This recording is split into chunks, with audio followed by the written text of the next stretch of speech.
Jones coming after him. Prescott gets it away in time. Ferguson has the first down out to the 30. So to me, you got a serious shot at getting in the playoffs if you win today. Here's Prescott under pressure. Able to throw a beautiful pass over to Pickens. And we got another marker down in the area where the ball was caught. Yeah, just a little tug. You'd like to see them leave those alone, Jim, right now. First and 10. Takes the handoff to Lamb and then swings it over to him. And CD's trying to take off. But gets the double whammy, 2 yards short of the first. 5 catches for Lamb, who sits out this play. 2nd and 1. They've got the first, and look out. Here goes Davis. Malik Davis sitting in zone. And the Cowboys take the lead.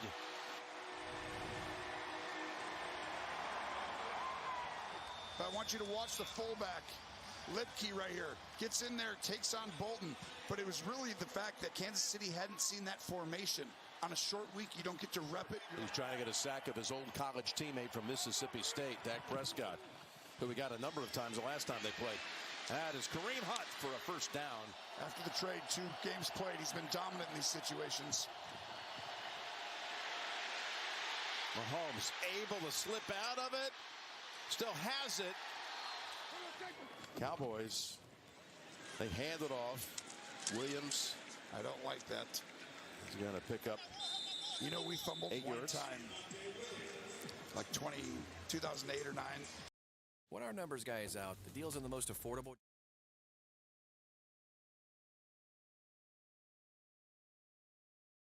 Morning. Hello. Good morning. And welcome in to the Athletics Podcast. How are we doing today? We're feeling good? Feeling good? Y'all ready to be here? I am. I am so ecstatic to be here. And I just have to say, what an amazing time to be alive, you know, in the sports world. Welcome in. Like I said, we're going to get started. As you saw, some highlights from Thanksgiving over the weekend. We had obviously, the Cowboys played the Chiefs, which the Cowboys won that game 31-28. The Packers beat the Lions, and the Bengals surprised everybody against beating the Ravens, with Joe Burrow making his return debut from his injury. So with that being said, we're going to get down into it. We're going to talk some football. We're going to talk about some college football as well. We're going to get into some basketball. We're going to get into all of it. So I hope you are ready to sit down with me and enjoy today's featured program. So we're going to start off with, as you saw, some clips of that game. Like I said, I want to break down the Cowboys winning 31-28. Dak Prescott for 320 yards, 2 touchdowns with 1 interception. Patrick Mahomes with 261 yards and only 4 touchdowns, no interceptions. But obviously, even with that being said, it still wasn't enough. Running back Malik Davis, as you saw in that clip with that amazing running touchdown, that 43-yarder. Javonte Williams, 17 carries, 59 yards on a 3.5 average. Both CeeDee Lamb and George Pickens had a great game last night. CeeDee Lamb had 7 receptions for 112 yards on a 16 average with 1 touchdown. George Pickens had 6 receptions for 88 yards on a 14.7 averaged, followed up by Jake Ferguson with 5 receptions for 36 yards. And on defense, we saw a lot from the team in general, but we also saw an amazing forced fumble by Donovan Wilson. It's Donovan Wilson, number 6 on the Cowboys defense. And so what an amazing play, what an amazing player. Just in general, the Cowboys just came out. You know, hey, I got to say, we got to give the Cowboys a little credit. They just beat both the Eagles and now the Chiefs. So, you know, maybe they're turning around their streak. Who knows? Maybe they'll be that 7th or 6th seed wild card that will end up making it pretty far. Who knows? It's kind of unlikely, but clearly, I mean, if the Cowboys can beat the 2 teams that just went to the Super Bowl, then I don't see why they can't beat anybody else. Following that up, we had the Green Bay Packers facing off against the Detroit Lions. And I want to show you something fun real quick. So let's transition here. Love loads up, going deep. Christian Watson down there. He's got it! Touchdown, Packers!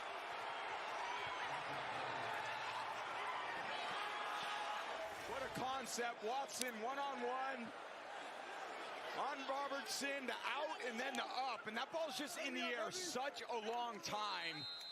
Love puts everything into it. We call that a 3-ball, which is a moon ball. And that's where it came down from. Watson tracks it when your receiver is that fast. It's interesting as Goff looks around. There's nobody there. He's going to take off and run. Not his forte, but he'll take the easy yards. And he's still on his feet into Green Bay territory. Is unretiring, and he's coming back as a play fake. And Goff has time this time. One out to the flat and one out. Make a catch, Montgomery with room to roll. And he's got a first down. So David Montgomery down to the 31.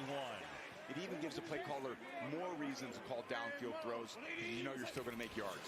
Montgomery stays in. He gets it right side. Good hole. Montgomery chugging his way inside the 20. In the last few plays with an extra lineman. Hello. We're going to come back here.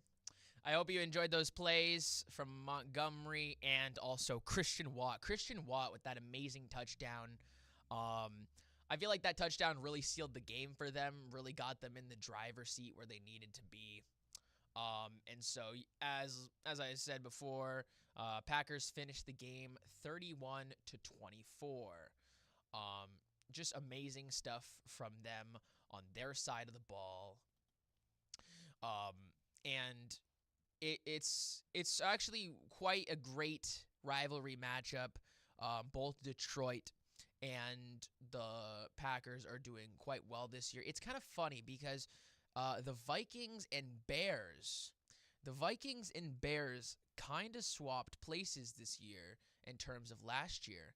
Because last year, the Bears were like bottom of the barrel. This year, it's more like the Vikings. But one thing I will say about the Bears, though, is their massive win against the Eagles last night was quite impressive, to say the least. 24-15. The Bears are 9-3.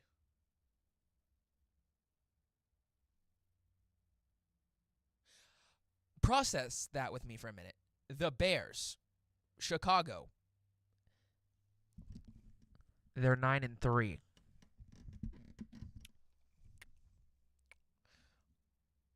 What world are we living in? The Bears are 9-3, and they just beat the Eagles, forcing the Eagles to be 8-4.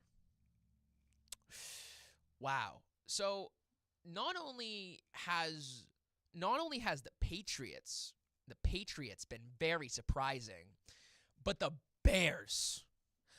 Bears are 9-3 after, what were they last year? They were like 3-11.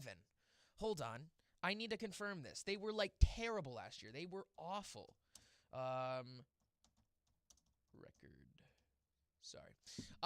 So yeah, it's like they were terrible last year. They were 5-12. They were 5-12 this year, and they're already 9-3. They have so far leading into we're going into week 13, 14? We're nearing the end. Yeah, they're just casually went from 5-12 to they are 9-3 with about roughly 5-6 more games to go. And so the Bears, like I said, the Bears have just been surprising. Like, we did not see this from them at all. Caleb Williams obviously had a great lead. Even though they did terribly, he did great, all things considered. He had a lot of interceptions, though. But Caleb Williams himself has also just in general improved, though. He's limited his, interceptions. I mean, yeah, he went from, what was it? He had 7. Okay, no, I lied. So last year he had 20 touchdowns for 6 interceptions. as of, what is this? This is week, like I said, this is week, 12 or 13? He's already he's already at 17 touchdowns. He's three touchdowns away from having more touchdowns than last year.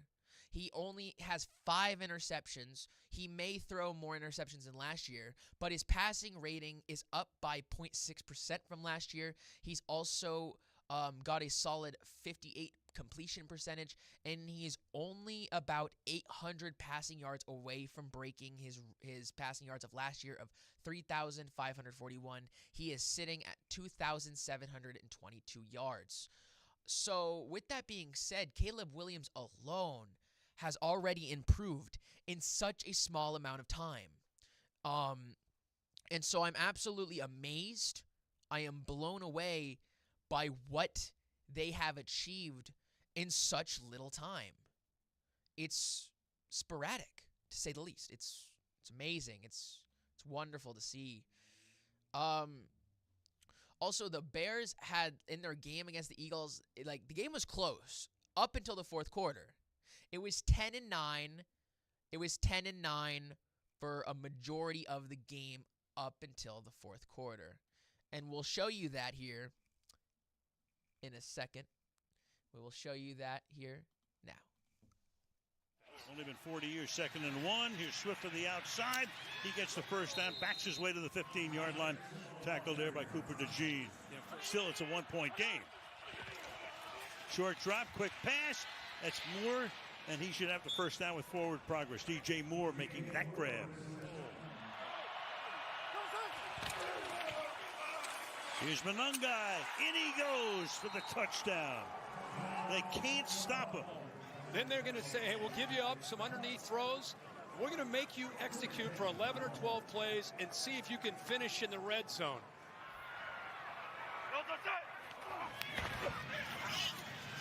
Hurts steps up in the pocket, throws. Brown has to reach for it, and by reaching, that stopped his momentum. Burton circling. Williams throws, caught wide open. Moore to the Philadelphia 46-yard line. Vaughn makes the stop there, first down. Picked up late there by the defense, whether it's a receiver or a tight end. Cole Kmet sneaks out. Picked up late there by the defense, Cooper DeJean, but it's Packers, the Browns in between those two games. And we are going to come back in. Hello. So, their tight end, Kmet, came in there. Oh, I'm sorry. I totally butchered that. My bad. One moment with me now. But either way, though, the Bears have been killing it. They've been killing it. They've been doing great in the little time that we've expected of them. I'm sorry. It was Cole Kmet. Cole Kmet, sorry. I was thinking of no, I thought I knew I said it somewhat right. I just slightly butchered it, so I apologize. But Cole Kmet, 3 receptions for 36 yards and a touchdown, with his touchdown being that 28-yarder that we just got a little glimpse of. And so with that being said, they have just been awesome. But speaking of awesome, though, we got to talk about college football. That's right. We're going to talk about some college football, but some big ones. There were some really big ones going into this week than normal. And starting off, it's that rivalry between Texas AMA and Texas. Texas ended up sneaking in there. The 16th ranked Texas team beat the ranked 3 Texas AMA 27-17. And that's just crazy to me, because you'd think, obviously it's a surprise game. It's definitely a surprise game, a rivalry game, though. It's funny because I heard someone say, which is very true, is when it comes to rivalry games, it doesn't matter. Your rank doesn't matter because it's a rivalry. So more likely than not, the team you're playing against has, they have your number. They know how to get to you. They know how to take the lead and really get themselves in the position that they want to be in. And so it's just crazy. But while we talk about crazy, let's check this out. Manning, again, more time than he had in the first half. Wide open receiver. Jack Henry's the tight end, the stiff arm. Henry's inside the 5. He just shoved Marcus Ratcliffe away. 13-10, and they're on the doorstep again. First and goal from the 2. First play of the fourth quarter. They hand it off to the tight end, and Nick Townsend walks in.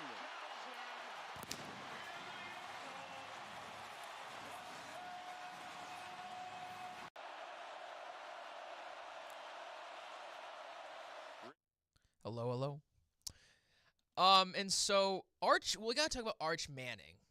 If you're not I feel like you should be familiar. You should be familiar. But if for some reason you're not sure who Arch Manning is, he is the son of Peyton Manning. And he also is the nephew of Eli Manning. So he is one of the Elis. He is 21 years old. He's expected to actually, he's expected to make the draft this year. He's expected to be in the 2026 draft class, which I hope so. I really hope so. But at the same time, it would also be good for the young man maybe to play one more year, maybe give himself an extra year and then come in when he's ready.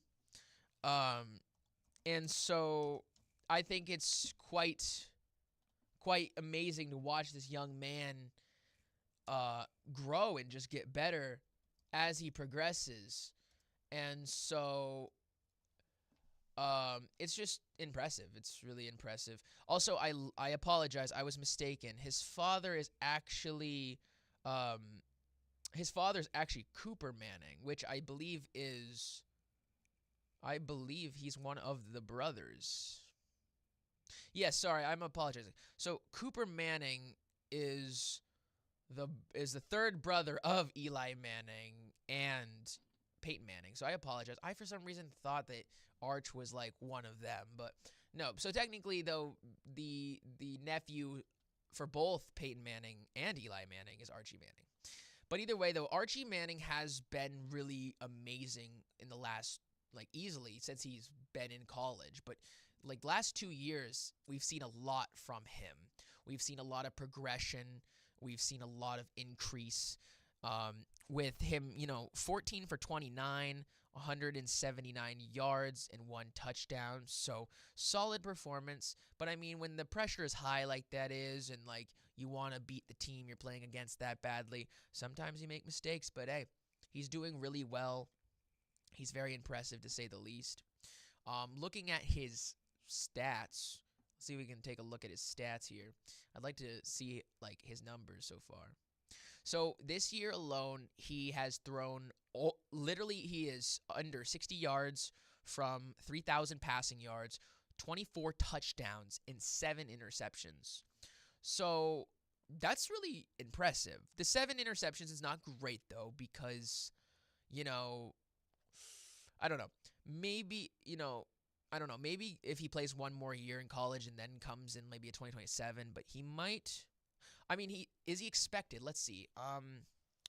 Is Arch Manning expected?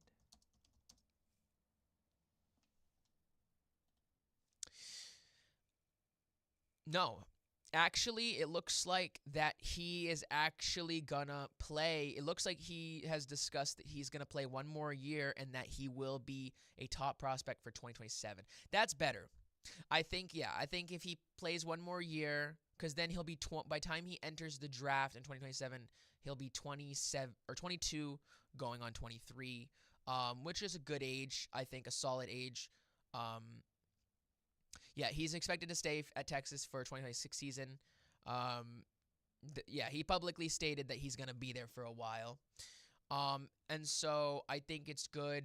I think it's good that he gives himself another year. But hey, I mean, 24 touchdowns, 7 interceptions, and almost 3,000 passing yards in your second to last year. He's doing great. He's doing wonderful, amazing to see. Really loving the work he is putting in. in such, little I mean, he's been in the game for a minute. Moving on, though, from that, we also got to talk about Georgia and Georgia Tech. Georgia beats Georgia Tech 16-9. That was also another rivalry game. Very small scoring, not crazy scoring game, so very good to see. We also have a couple rivalry games coming up tonight. We have Alabama and Auburn. That will be at 7:30 tonight. We also have Virginia Tech and Virginia facing off at 7 p.m. Same thing, Virginia is ranked. Also Alabama. Alabama is ranked 10, but then Virginia is ranked 18th, but Virginia Tech isn't ranked right now. So, will they, it looks more likely that Virginia should win this game, but again, we just saw with Texas beating Texas A&M in a rivalry game, and obviously it should have been in the favor of A&M. So with that being said, it's like, anything goes. Anything goes in a rivalry. But talking about anything goes, we must talk about, though, a really fun topic, which is Cancer Survivor hits North America's 124 stadiums with final stop on Long Island. He officially joins the Club 124 Club. Ashvin Ladd, 51 years old, was diagnosed with cancer apparently back in December of 1999. He says, and I quote, before December 30th, 1999, I had my most recent round of chemo. So I was not feeling well. I couldn't do any celebrating, and I'm watching the entire world celebrate the new millennium, he had said. I said to myself at that moment, when this is done, I'm going to go out there and see as much of the world as I can, meet as many people as I can, and take as many experiences as I can. Now he's done that, and more, becoming only the 27th record Club 124 sports diehard to see each of the U.S. and Canada's basketball, hockey, baseball, and football arenas. Ladd has visited just four of the last 124 sports before winning his bout with cancer, thanks to the same oncologist who treated Lance Armstrong in February of 2000. I want to see if we can get a picture. Can we show the picture here real quick? This is him right here, the gentleman right here. He apparently got to visit Fenway. We also see him again here at Raiders. We also see him hanging out at Lucas Oil Stadium in Indianapolis. And it looks like he's at it's hard to tell. He's either I'm going to assume he's at a Bears game based off his buddy's hat. Oh, he was at a Tennessee Titans game. But why is he wearing, neither him and his friend are wearing anything related to Tennessee. That's okay, though. But what an amazing story and what an amazing achievement. Being like, you know what? Screw cancer. I'm going to go to 124 sports events. That's amazing. What an amazing time to be alive. I'd love to do that. I'd love to do that, honestly. Maybe one day, maybe one day. But still, though, what an amazing time to be alive. What an amazing time to be alive, man. It's just the world of sports is beautiful, but it's also beautiful seeing people being like, you know what? I spent, a lot of time fighting cancer. Screw that. I'm going to go and make something out of myself. I'm going to go do something. Like, that's what I love. I love the fact that he's like, I wanted to do this. And he did it. He went out and did it. And that's beautiful. Amazing stuff. What a great guy. What a great guy. But speaking of great things, let's move on from the football world and let's go transition into basketball. Basketball is doing quite well. We are seeing a lot of great games and a lot of great stuff happening. Speaking of great things and great games happening, let's talk about this one. Fourth game playing with this team. They've taken him out of a lot of pick and rolls as Cooper shoots the tray. Okay, Coop. He was just waiting, Candace. He's waiting to get to that. For the Lakers. Washington penetrating. No, Davis. Yeah. How you like those goggles he's wearing? You like that look for him, Candace? Oh, Richards. Oh, my. You got to think his feel is going to continue to get better when he's able to call his own number. Bad pass. Washington scoops it up. Williams back to Washington. Kick out. Christie for three. Yes! Is a layup. That's today's layup right there, especially with Max Christie. Third quarter underway. And Davis playing his 6th game of the season, coming back from a calf injury. Nembhard has a look from downtown and drills it. 67-60, largest lead of the night for the Mavericks. Doncic on the drive, put it up over Davis. The two men who are traded for each other. Doncic got the finish. The mastery. Just put him on his hip, took him for a ride. That's a much bigger shot blocking Anthony Davis. Nice feed. Washington, the flush. Another tough shot over 8 right after. Doncic, no. Bounces through. And hello, welcome back in. What a 3-point though. That was a fun 3-point. Just bounces off the rim right in. That's funny. I wonder if he intentionally did that. You think he intentionally did that? Nah, I think that was, I don't know. I think he definitely almost screwed it up and he was like, yeah, I made that. But the Lakers beat the Mavericks in that game 129-119. Lakers are 14-4. Mavericks fall to 5-15. They are not doing as good as Mavericks were hoping they would. But let's look at some totals. Cooper Flagg with 13 points. Anthony Davis with 12. PJ Washington with 22, though. Let's take a closer look here at Cooper Flagg here. He was 5 for 11 and 1 for 3 from the 3-point. He's averaging a 45% field goal. Not terrible. Not great either, though, especially from like the guy that was supposed to be like some big improvement on the team. But even Anthony Davis, too, himself is not really playing like the player he should be playing. But he's always in and out. I mean, first game back, he wanted to play this game. He did good, though. He shot 60%, but just didn't shoot enough. Like, he didn't do enough, in my opinion. Yeah, ever since he's joined, I mean, in his 2024 season with the Mavs, he only played 9 games for a grand total of 20 points. He so far has only played 6 games this year, too. Ever since joining the Mavs, he's only played a grand total of 17 games, which is not great if you're a Mavs fan, because you went from having Luka Doncic on your team to, now he's no longer on your team. He's on the Lakers, and he's cooking. He is cooking on the Lakers. He's already played 14 games, and he's shooting 35 points. He's averaging 35.1 on a 47.5 average, shooting lights out, averaging almost 2 steals, 9.4 assists on an 8.5 rebounds. He is doing quite spectacular.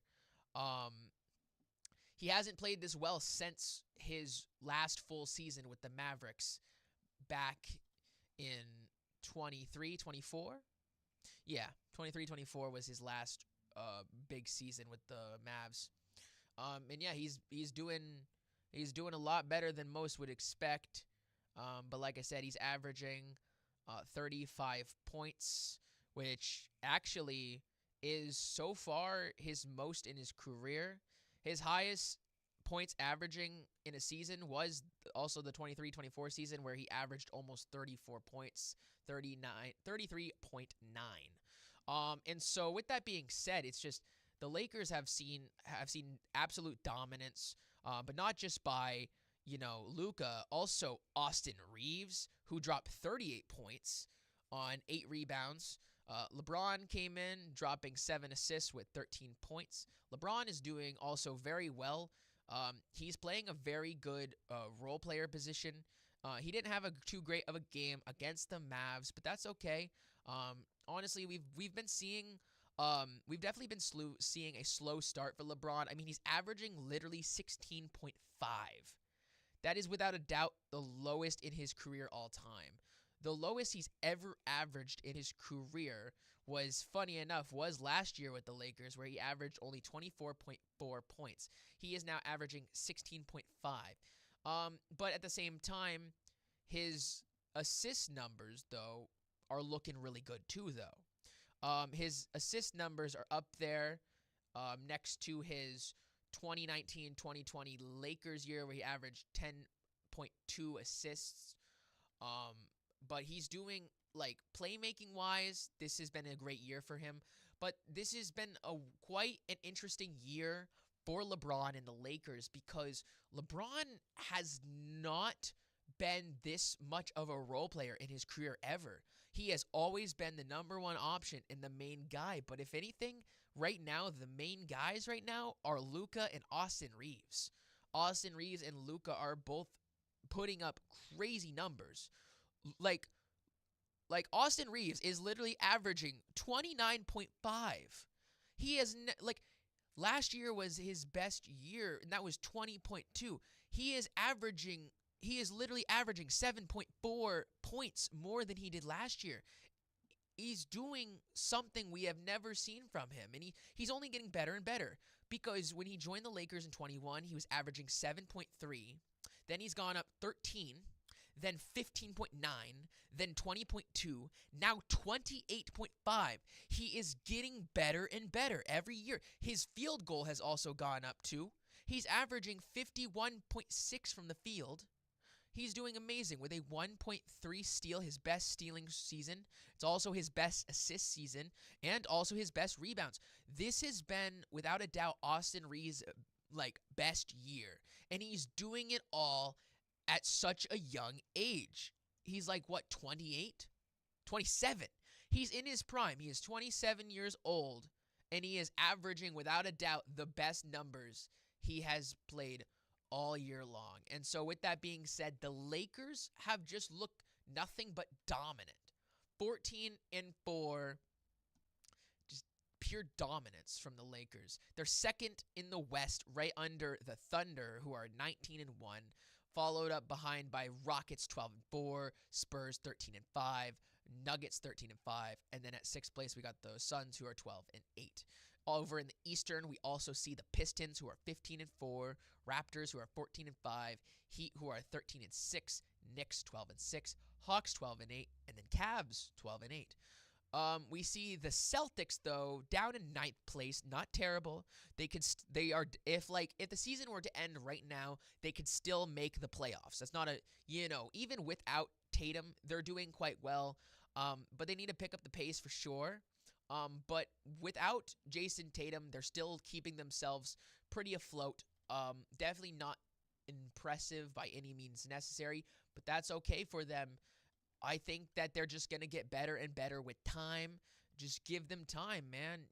Time is everything in this world. Time is the present. And so with that being said, we need to walk over and talk about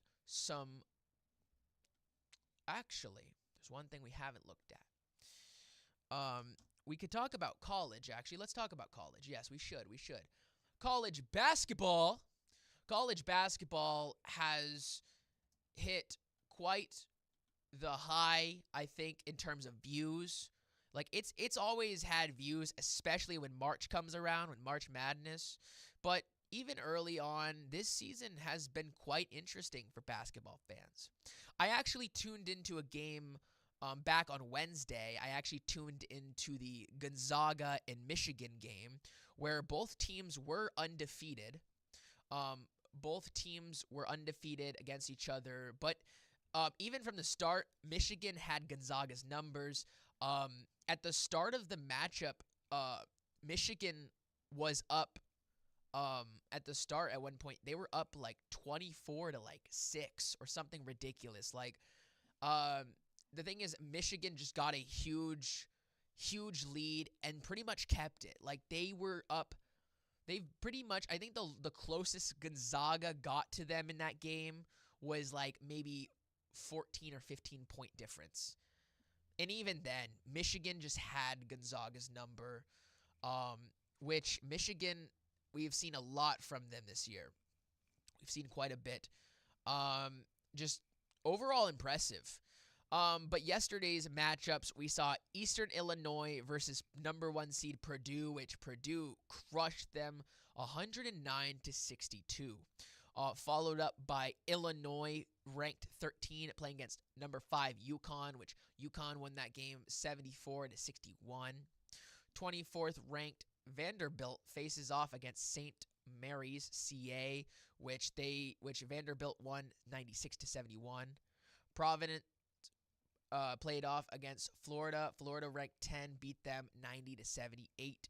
And then BYU ranked 9th beat Dayton 83-79. Close game there. Today we also at noon, in less than an hour, we have B-CU plays against the ranked 25th Indiana.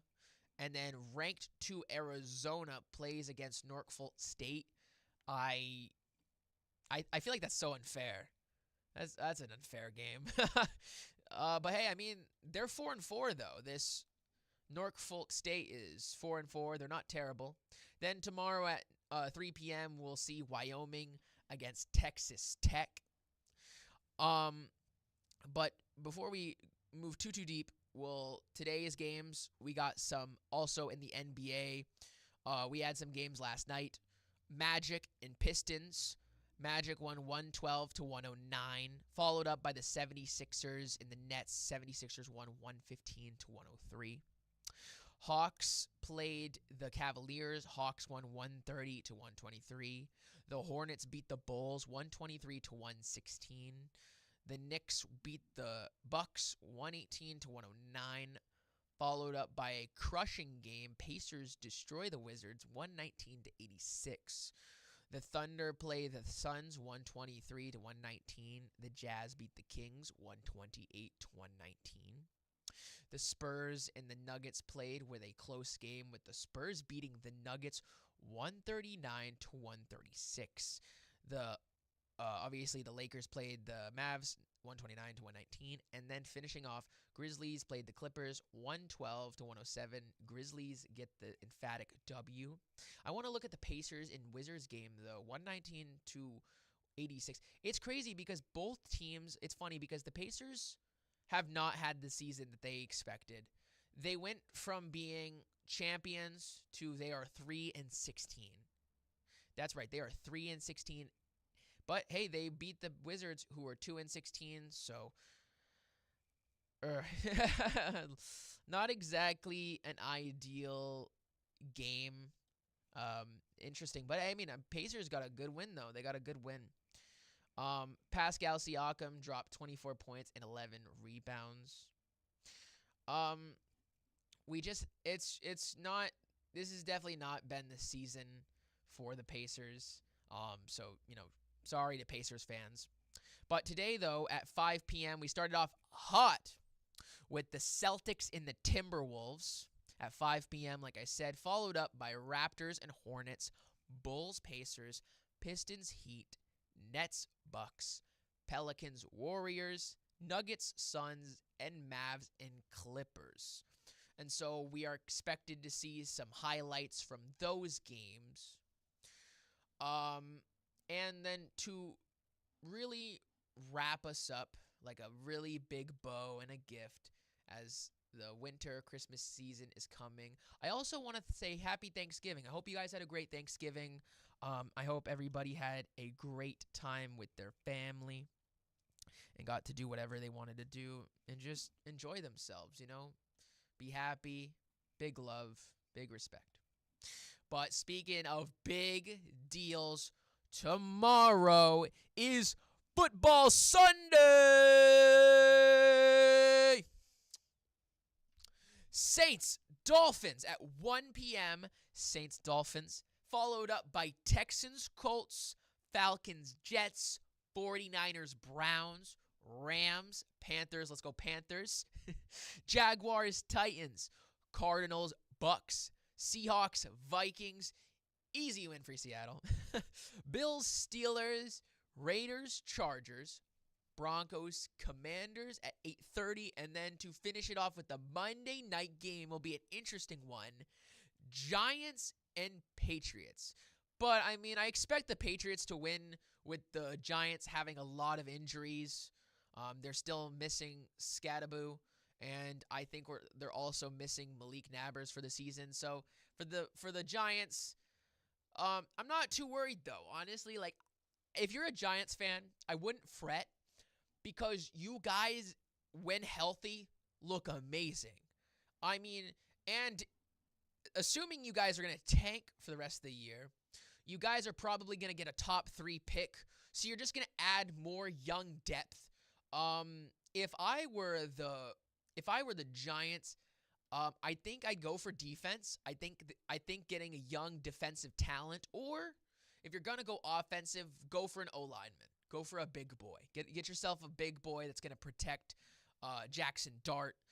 But I'm telling you, man, like I said, the Giants look good on paper. Like, healthy, like Cam Scadaboo, Dart, Malik Nabers. Like, that team offensively next year is going to look dangerous. As long as they can stay healthy, though. Somebody's got to teach Cam, though, to stop, like, trying to be like a literal bull. That man is trying to absolutely concuss himself with how he's just straight up headbutting, and he's really he's asking for himself to get injured. Like, he's asking to put himself in a wheelchair by the time he's like 30. Like, he's really got to be careful. But he's a big boy, hard hitter. I expect to see a lot of things from him next year when he's nice and healthy. So speedy recovery to both Malik Nabers and Cam Scadaboo. Oh, I spelt that wrong. There we go. But Nabers, we're probably not gonna see a whole lot of him for the remainder of the season. I'm pretty sure he's out for the whole season. I'm pretty sure he's out. Yeah, it's not looking good. Yeah, they're expecting ACL tear. Yep. So yeah, he'll be same thing. So yeah, he won't be back till next year. But again, that's okay though. Like I said, I think for the Giants' sake, I think getting a solid first round pick, drafting smart. Like I said, I think defensively they should consider a defensive young talent because they could definitely, if I was the Bears, the Giants. If I was the Giants, management, I think I would 100% go defense because your offense going into next year looks really good as it is. You could definitely improve, but I think defensively, they really should consider what could be the future for their defense. I would like free agency, when free agency comes around, I would 100% try to get some big name defensive player, 1 or 2. And then, like I said, from there, I'd still go for a rookie defensive player. I think for the Giants' sake, all they have to do really at this point is they just need to beef up that defense. Their offense next year is going to look good as long as everybody is healthy and ready. But like I said, defense looks like what they really need to improve. And so with that being said, I want to thank you for tuning in today. Thank you for spending your evening with me and watching today's program. I hope to see you guys all next week, next Saturday, same time, 10:30 in the morning. I will be here in the studio. And with that being said, thank you. Thank you so much, everybody, for tuning in. This has been another episode of the Athletics Podcast. Thank you guys so much. I have enjoyed myself. I hope you enjoyed yourself. Happy holidays, your remaining holidays. Hope you guys have a great Cyber Monday. Hope you get those deals for your family and what you're going to get this year. And with that being said,